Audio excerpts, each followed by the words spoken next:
Hi everybody, it is Emily here at Thrive Wellness Center, and I just wanted to come talk to you guys a little bit today about smoking, the effects of smoking, and just give you more information about the things that you could possibly be putting into your body. So we'll start off with the types of things that you could be smoking. So obviously we all know like cigarettes are a big thing, but also a more recent phenomena is the vaping, the whole vaping thing that started probably becoming more of a popular thing like, a few years ago-ish, but it has been going on for years, like e-cigarettes and vapes and whatnot. So what I want to talk about first are cigarettes. Cigarettes obviously to put it in a short synopsis, are not good for you. But however, I want to go into a little more detail about that so you can understand the actual effects it's having on your body and the harmful chemicals that are in cigarettes. So to start with just a few chemicals that are in cigarettes, we have cyanide, formaldehyde, lead, arsenic, radioactive elements, and benzene. So these are all harmful chemicals and metals that are present, which we know to have a carcinogenic effect on the body. So this causes things like cancer, neurological issues, heart issues, circulatory issues, all of those things. So none of these are going to be good things that are happening. There are actually around 7,000 chemicals and metals present in cigarettes. So that list of 6 things that I had just listed is a snippet of all the things that are present in modern day cigarettes. So these are just some of those things. To go off of that, cigarettes, I'll talk about how you can work on reducing them overall and bringing down your levels of smoking to eventually hopefully quit. All right, let's talk about vaping now. This is the one I really want to touch base on the most, because what's going on with vaping is it's becoming this much more popular thing that people are doing. And it's marketed as this better for you option, when in reality, this is not better for you. I repeat, this is not better for you. So vaping is like cigarettes on steroids. That's what I like to reference it as. So technically there are less chemicals, quote unquote, present in vape, which is why it's marketed to be safer. However, I do want to enlighten you and tell you that these chemicals are much more toxic. The combination of chemicals is much more toxic, and the way that the body absorbs them is a little different than per se a cigarette. So what I'm gonna do is go through, let me jot through my pages here. Here are some of the short-term side effects of vaping. So short-term side effects include coughing, dry mouth and throat, shortness of breath, headaches, dizziness, dry eyes, and nausea. Okay, no, nothing good of that. And those are just the short-term, you take a couple hits of it or whatever, and you can feel those things. Next, I want to go over the long-term side effects, and I really do say this from my heart because it concerns me. I have friends and family who vape, patients who come in and vape, and it's a very concerning thing. So please share this with somebody who you may have concern for, or just educate yourself on what you are putting in your body too. So long-term side effects can include nicotine addiction, severe lung injuries, including lung cancer, seizures, bronchitis, pneumonia, popcorn lung, which they have highly associated with vaping. It's a newer actually disease that they have come upon, and this is an uncurable lung disease. We have strokes, so issues with the blood, heart attacks, low birth weight while pregnant. If you're smoking vape while you're pregnant, there's a lot of association with multiple organ levels being not able to fully develop, so there's a low birth weight there. This really is a big one.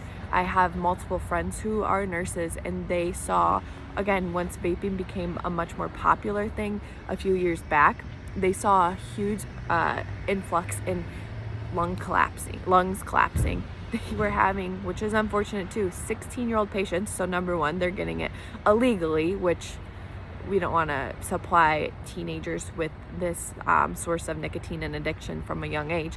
So they were getting it illegally, but they had a 16-year-old patient, and they both had double lung collapse at 16 years old. Can you imagine? It just breaks my heart. So those are the long-term side effects of vaping, you guys. Some serious stuff. Then we have, let me get my pages all going here.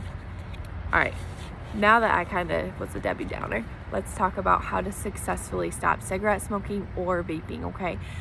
You can always, like kind of with food we talk about, you can cold turkey it if you feel like that is the best way for you.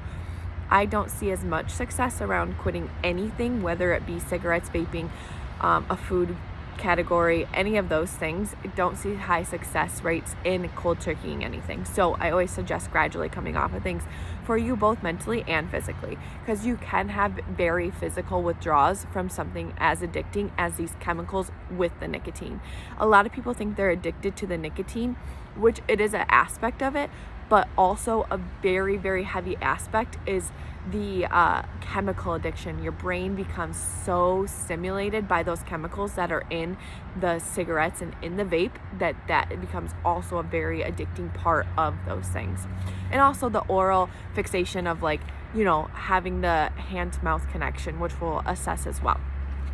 So as far as cigarettes go, what I always suggest is, number one, switch to a healthier brand of cigarettes. So something like an American Spirit, where there's supposed to be less additives in those.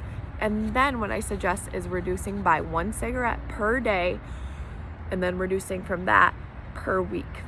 So for example, let's say you smoke 6 cigarettes a day, okay? So if that's your norm, week 1, you're going to smoke 5 cigarettes a day for a whole week, okay? You can smoke less than that, you can smoke your whole 5, you can smoke none, but your allowance is 5 a day. From there, the next week, you're gonna say, okay, my limit this week is 4, and then so on and so forth. The next week is 3, 2, 1, and you can start cutting them. That's fine. If you wanna cut them, when you get to, like, you know, instead of 1, do a half, do a quarter, all of that, 1 puff. Whatever you need to do to reduce your toxic load over time is going to help you quit, okay? And I'm not saying this is going to be easy. Obviously, if you smoke or you have smoked or tried to quit smoking, you know that this is not an easy process. But that is the recommendation for a gradual way to quit these things. Then what else I want you to do is to focus on your health in every aspect, because the more you regulate your body as a whole, the more easily you're going to be able to come off of cigarettes or vaping, okay? Because your body is going to become a much less toxic environment, and it's going to respond more strongly to toxins when it is put into the body. So if you have this beautiful, healthy body and you're eating well and doing these other things, you're gonna have a much more adverse response to smoking, okay? Things you can use to help push out toxins faster are things like a sauna. So here we have an infrared sauna that works phenomenally for pushing out toxins. It gets deeper into the cells and pushes out toxins better than a steam sauna, but any sauna in general would be beneficial. Then we have exercise. I would utilize exercise as a way to, number 1, detox your sweating, but number 2, stimulate feel-good hormones, because essentially too, that's what smoking does for you, is it stimulates those feel-good hormones. For the oral part of things, you can use toothpicks as a nice option to have with you to put in your mouth and to have to chew on, okay? Gum is okay too, just be careful. I'll get being nitpicky, but like, you know, like the normal gums out in the market have like aspartame and other chemicals in them that aren't really that great for you, so toothpicks are a much better option. Okay, and then let me see what else I had here. So, for vaping, so how to reduce your vaping usage. Obviously it's a little different because it's a multi-use pen or the Juul or the e-cigarette, whatever you're smoking. It's not like it's like a one and done with a cigarette where you just smoke one and then it's over with. So what I would do is I would pay attention to, number 1, how many times a day you're reaching for your vape.